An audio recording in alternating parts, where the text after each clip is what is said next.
Hey, my beautiful friends. It's a Sunday morning here in Wichita Falls. It's pouring rain, and I've been thinking a lot. I've said this many, many times on this channel that buying a house, owning real estate is the way to generational wealth. You start there because, listen, if you don't own your home, you can't really start investing in other things because this is the way that you build equity and wealth more quickly. So we're going to talk about this new conversation that's going on out there in the community about the age of the first-time home buyer going up and up and up. So stay tuned because we're getting started right now.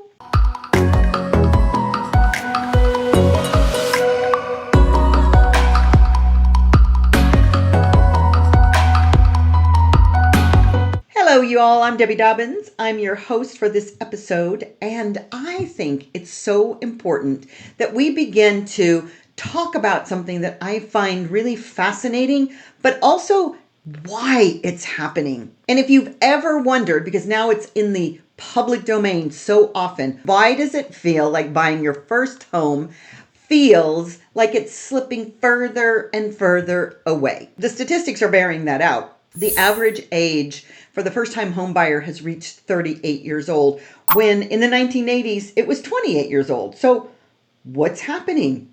Lots of people weighing in on why that is.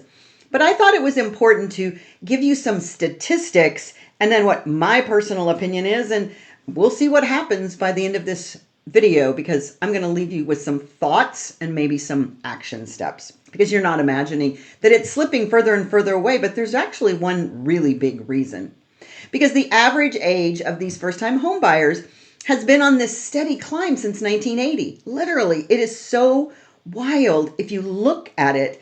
And so what does that mean? That Gen Z and Gen Ys have pretty much worked themselves out of the market? Maybe.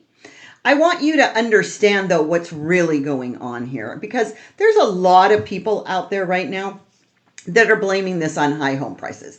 And listen, I do real estate. I do mortgages. I have seen the cost of home prices during what I called the unicorn years, which is right after COVID till 2022. The insanity that was going on in the real estate market. Well, what predicated it? There's lots of videos on this channel so that you can understand what happened. It was a perfect storm of millennials getting into the market, not enough houses, and the interest rates being at historic lows. So with that, it created this amazing heating up of the economy, which also has contributed to inflation. But I don't want to talk about it from that perspective. I want to give you a different take on this in just a whole different viewpoint. Others are actually pointing their finger at these rising interest rates. Now, I 100% believe that the Federal Reserve Chair, Jerome Powell, and I'm going to do a video on let's get a petition going and either tell him he needs to lower interest rates or get the hell out. But the fact is, high interest rates. Right now, the interest rates, basically for an FHA loan, you can get it at 6 3/4, 6.5%. In the overall landscape, that's not a bad interest rate. It truly isn't. But then we have to contrast it with other things that are going on. So I want to begin to look at this from a different, often overlooked culprit, and that is student loan debt. Now, there's a lot of opinions about student loan debt and about what to do with it. But I want you to begin to see why this is causing such a burden upon our actual economy and the ability for people that are young to get a house. So stick with me. Don't throw the baby out with the bathwater just yet. I want to really get into this, because by the end of this video, you'll not only understand what's really going on, but you're going to be able to walk away with some hope and some action steps if you choose to take some of that action, because we cannot be change makers unless we actually take some action steps. So let's start with then and now, because the numbers just don't lie. And this is really, well, they lied here recently, but the fact is that the numbers overall, statistically, historically, are not lying to us. And it starts with this beautiful little, let's all get into our time travel mobiles, like Back to the Future, and go back to 1980. right? So let's go back to 1980 because that's when Gen X and a lot of the baby boomers, merged into this conversation. The average home price in 1980 was about $76,400. What?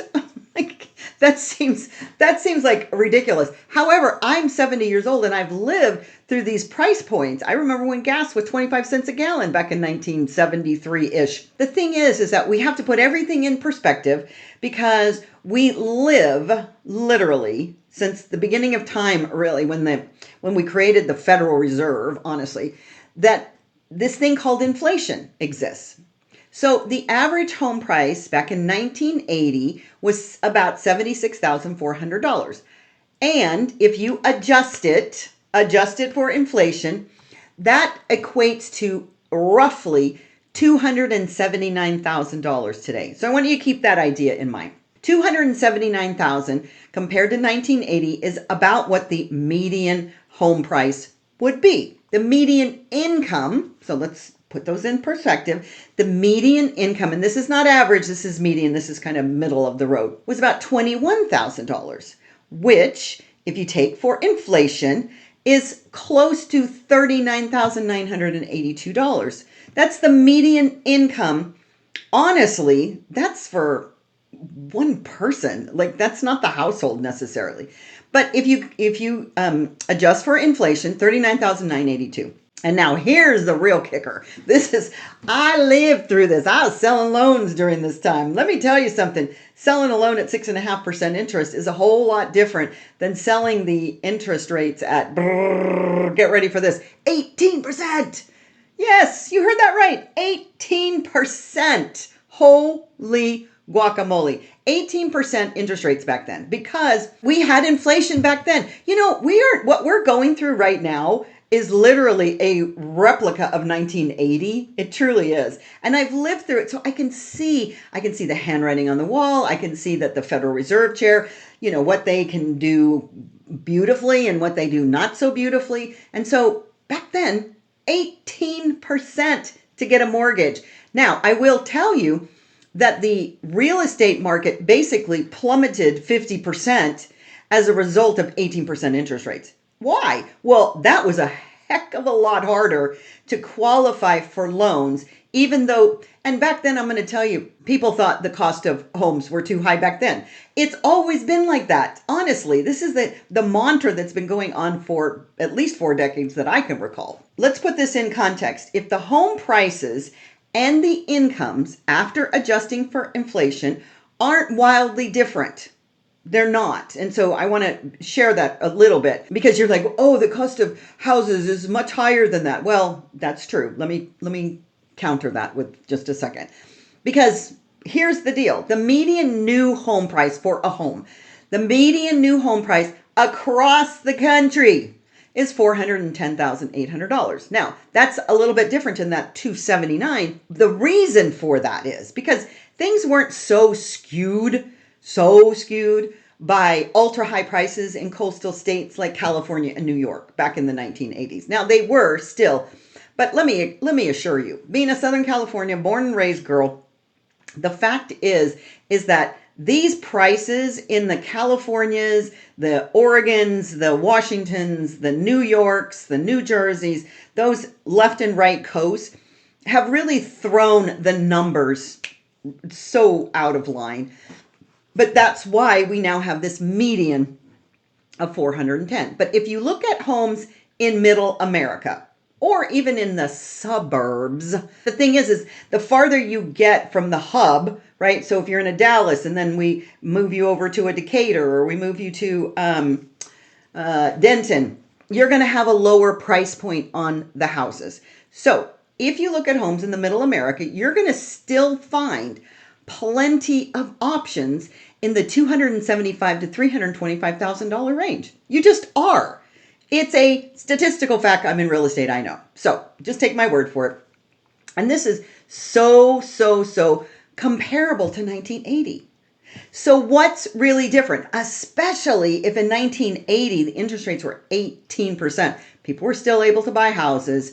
And yes, the reason that the Federal Reserve always raises interest rates, right, is to curb inflation and to make sure that the job market is not overheated. That's their two little functions. They have one tool. It's this silly hammer called raise or lower interest rates. And the object of the exercise for the Federal Reserve is to lower the inflation by raising the interest rates, to slow down the economy. Well, guess what? The economy is slowing down, and it's been slowing down. And I want to begin to talk about what happened during 2020 to 2022 is that there was so much ability for people to get homes with these very, very, very low interest rates, right? That was with a loan.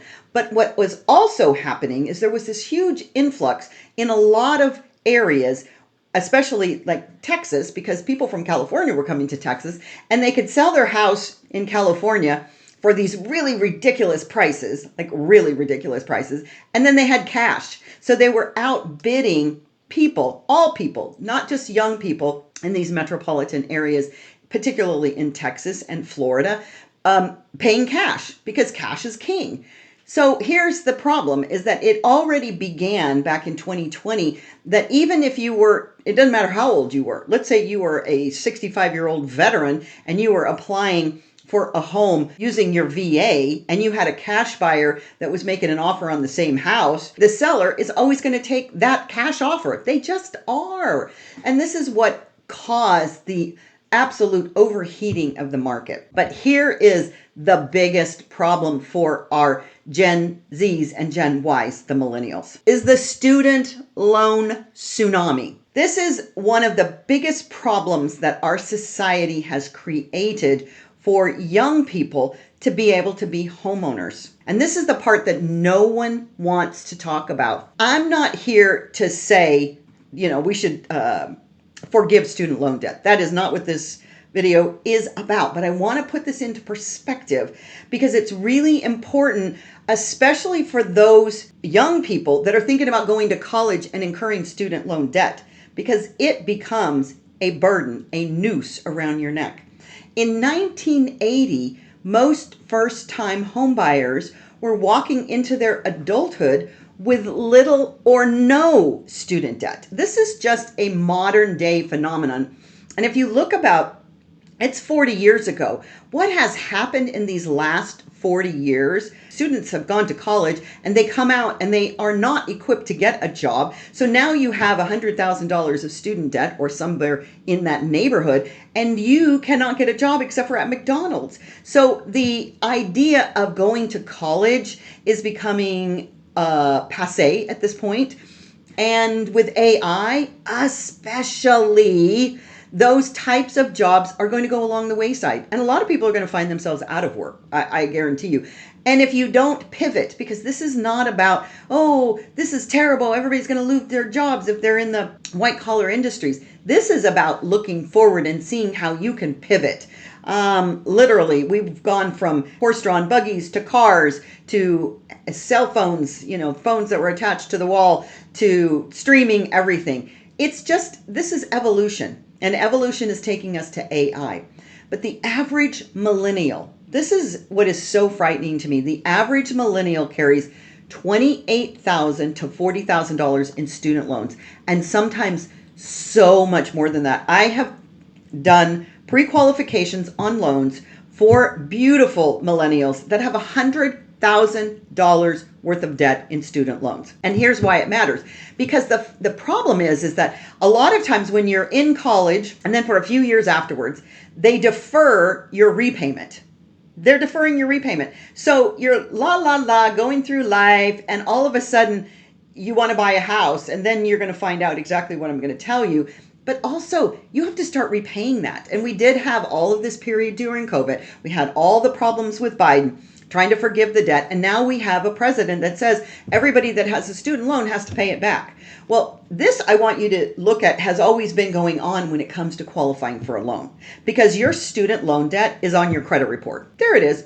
And whether or not it's deferred or not, it still counts against you in the qualification of a loan. If you're a student, if you got a student loan and you're out of college, and now you still have to put aside $700, $1,000, maybe it's only $250 of your monthly income going to these loan repayments once they start up. And it's a little bit challenging to have that much money going out. It's like child support or spousal support. And you can't hardly save for a down payment. Now, the thing is, down payments are basically nominal. You can find all kinds of ways, and there is first-time home buyer programs that can help you with your down payment and your closing costs. So that's not the biggest issue. That is not the biggest issue, is the money that you need to save for your down payment. Because literally, you can get a home a lot of times for 1% down payment. There's programs out there like that, but this is where it really starts to hurt you. It's the debt to income disaster. Mortgage lenders, that would be me and all of the people that are giving loans, look at your debt to income ratio. Now, for purposes of understanding what debt to income ratio is, your debt compared to your income, right? And that ratio, all of your debt, including your mortgage payment, it's typically 45%. But for purposes of this conversation, I'm going to make it really easy because you can get right on the line at 49%. So we'll just call it 50. So 50% of your income, your debt cannot be more than 50% of your total income. So you take your gross income. Let's say that you make $75,000 a year, which ends up being around $7,000 a month. Divide that in half. You might have $3,500 left to pay your mortgage and all of your bills. All of your bills are your credit cards. It doesn't count utilities or insurance. It's all of your bills and your car payment and your student loan. Now, I have seen more than a few, like a lot of people with student loans that cannot qualify. They've got the down payment, they've got the good income, or you think, and they have a great credit report. But because of the student loan debt, even though they're not even paying it yet because it's deferred, it still has to be counted. And let's say, and they only count 0.5%, but let's say that your student loan debt payment is $1,000. Your lender, when you try to get pre-qualified, will say $500. That's only 0.5% of that payment. 0.5% of that is going to be counted as your debt. So let's say your house payment is going to be $2,700 and your car payment is $500. That's $3,200. And then you put on $500 more because you don't even have credit card debt. You just have this student loan debt. You have now exceeded that $7,000 a month of 50%. The problem is these student loans eat up such a big chunk of your income. You might as well not be able to qualify for a mortgage because you can't. And even if your rent costs the same or more, rent qualifications, if you go and rent a property, most landlords aren't taking that into consideration, right? Because they figure, well, you're going to pay your rent because you need a place to stay over paying your student loan, which we don't want to get into a position where you're having your credit damaged because you're not paying your student loans. But this is a huge, huge problem.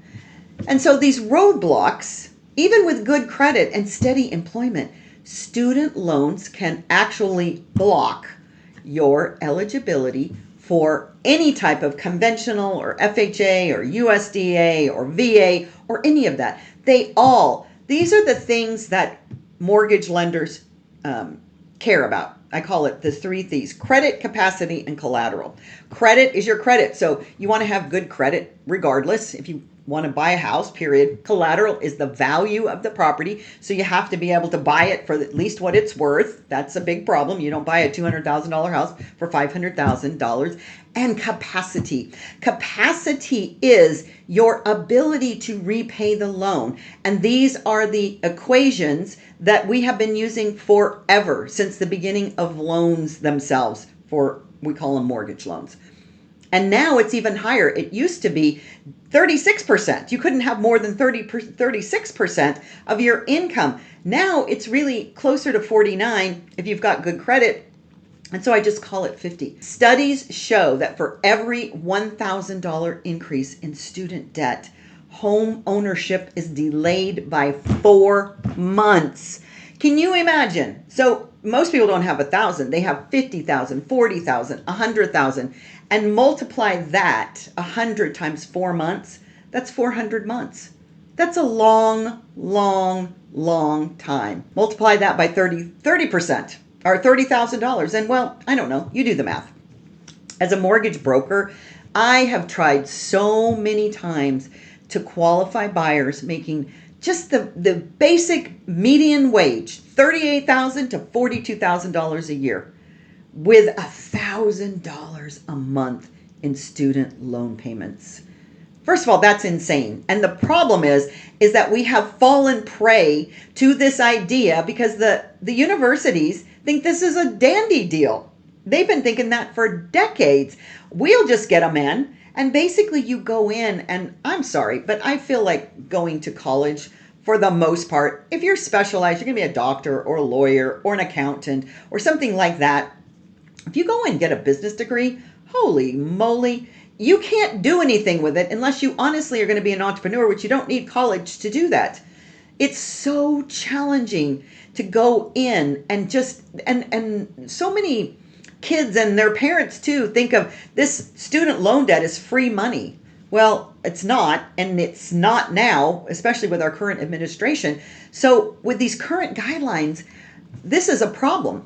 But here's the thing, is that now the rents are so flippin' high that it is more affordable to get a mortgage payment if you could. But the problem is these student loans aren't factored into your rent applications. But in the mortgage world, they are front and center. I have been talking about student loan debt that is such a burden on mortgage qualifying for kids. It's unbelievable. So that's a really big issue. But what about these interest rates and the high prices of the houses, right? We talk about this all the time, but let's talk about what's also true. Interest rates are high. They're high for where they were. I mean, we were down at 2 and 3%. So of course, 6.5% and 7%, 7%, 8%, that seems high. But as I said, I'm reflecting back when they were 18%. So everything is relative. But mortgage rates have hovered between 7.5% and 8%. Now they're down to, 6.5%, 6.75% for a government loan. 7.5% to 8% is more conventional, and I'll explain what those types of loans are on another video. But here's the thing. They're still lower than they were in 1980 at that crazy 18%. And in 2008, people keep wanting to compare our economic meltdown with housing with 2008. And that is not what's happening. Today's housing market isn't built on shaky loans. That's what happened in 2008. Our market is just frozen. It's just frozen because people don't want to sell. Now, this is a big problem as well. People don't want to sell if it means giving up their 2.75% mortgage rate to get an 8% one. So people that would ordinarily, especially the boomers, us boomers, like I have a house in Wichita Falls and it has a 2% interest rate on it. There is no flippin' way on God's green earth that I am letting that go. Even though I could pay the mortgage off, why would I want to? It's almost free. So I'm using my money effectively. But there's so many people out there with these mortgage rates, boomers like me and Gen Xers too, that are not going to sell because the interest rates are too flippin' high to get something better. So we have another perfect storm like we did in the unicorn years. We have student loan debt that is crushing our kids. And then we have boomers that are holding on for dear life to what they have because there isn't anything better. So now we're dealing with low inventory like we did in the unicorn years, and also very high borrowing costs. But that's still not the whole story.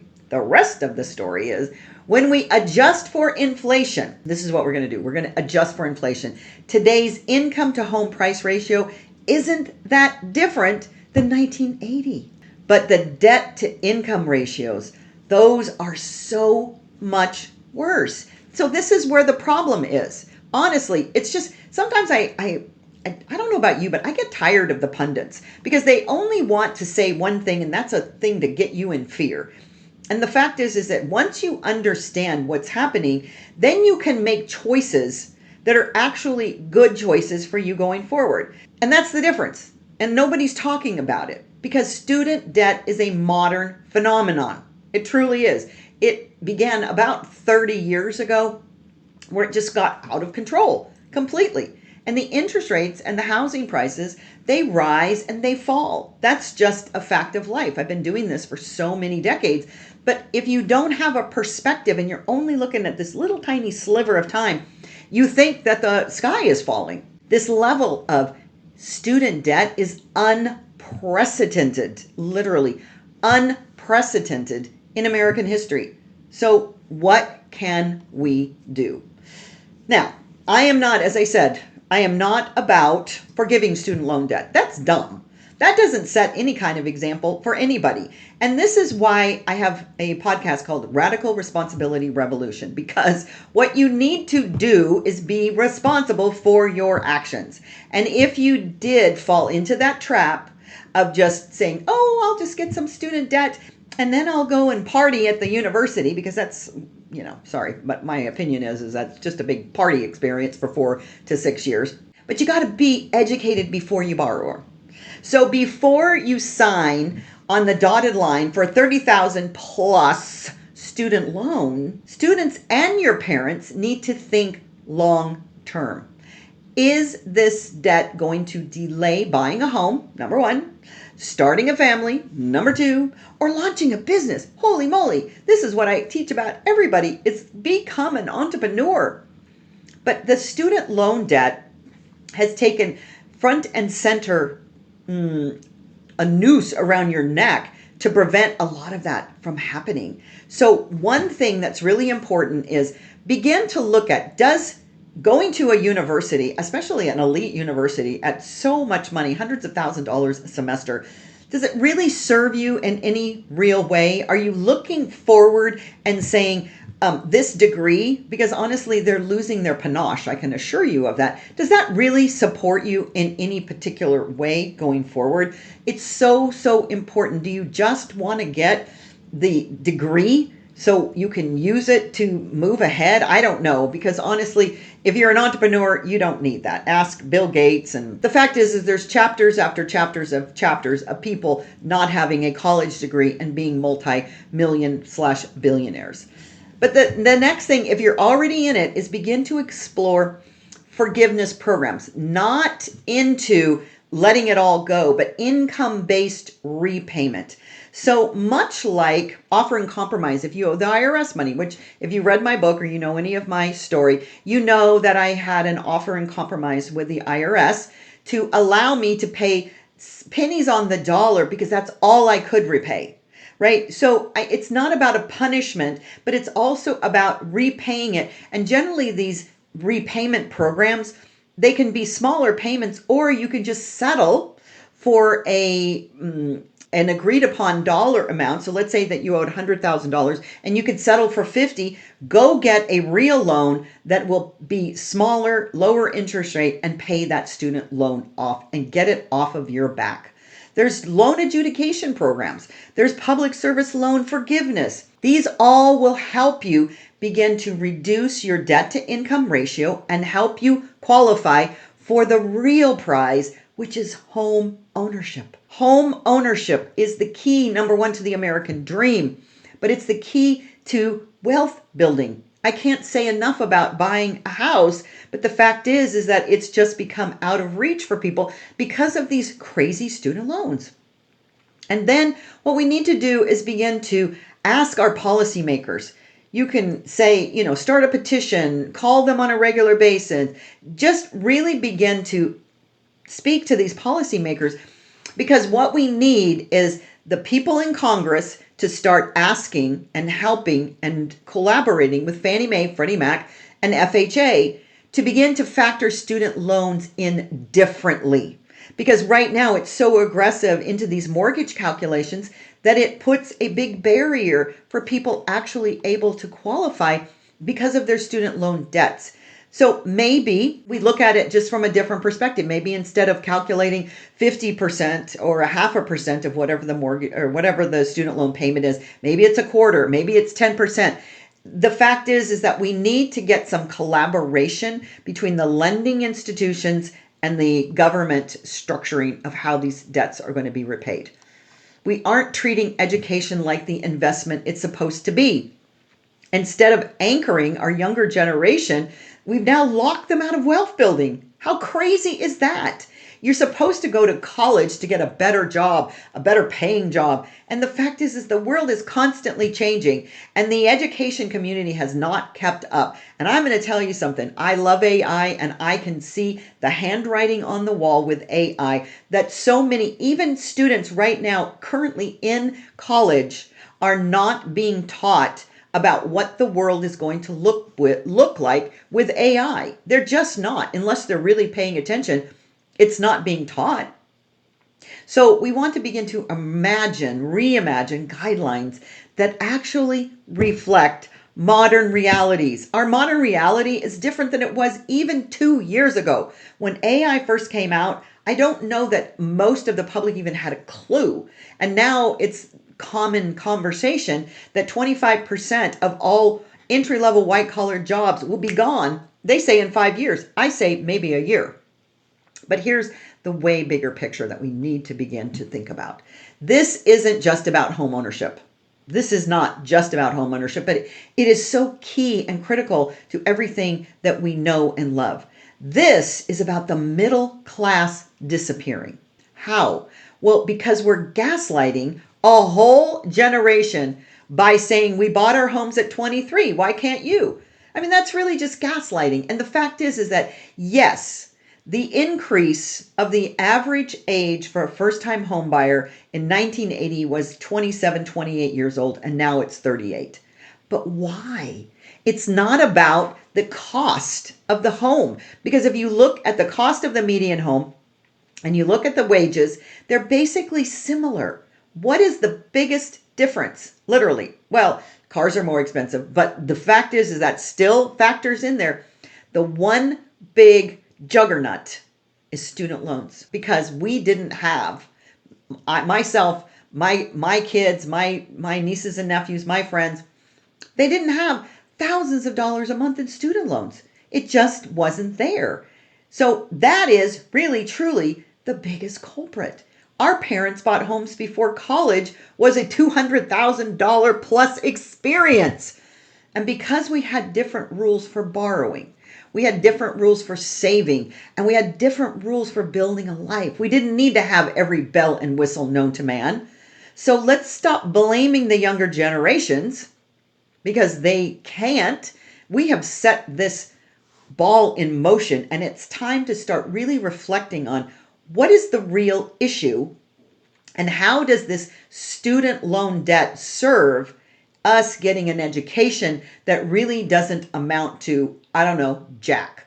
To all my Gen Y and Gen Z friends, don't lose hope.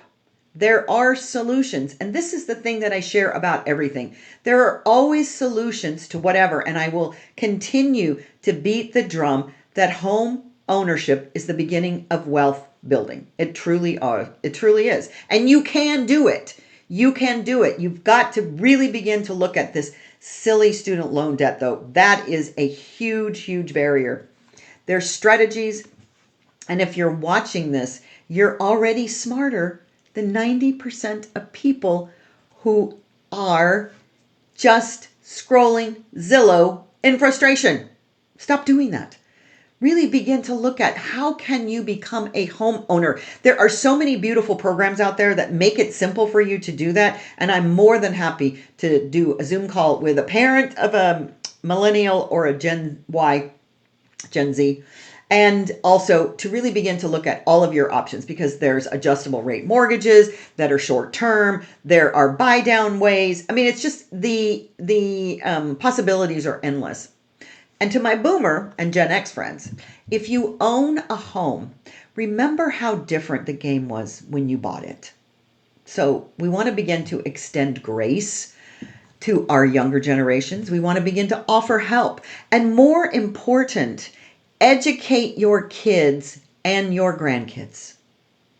This is so important if we begin to do that. And of course, I'm from Wichita Falls and I moved from crazy California because the prices are ridiculously high.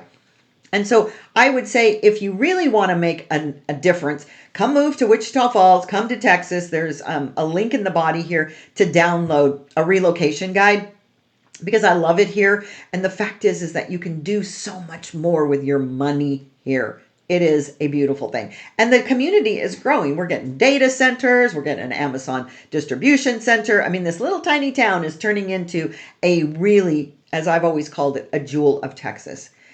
I want to say this last thing though. Owning a home isn't just about having a roof over your head. It's about building wealth.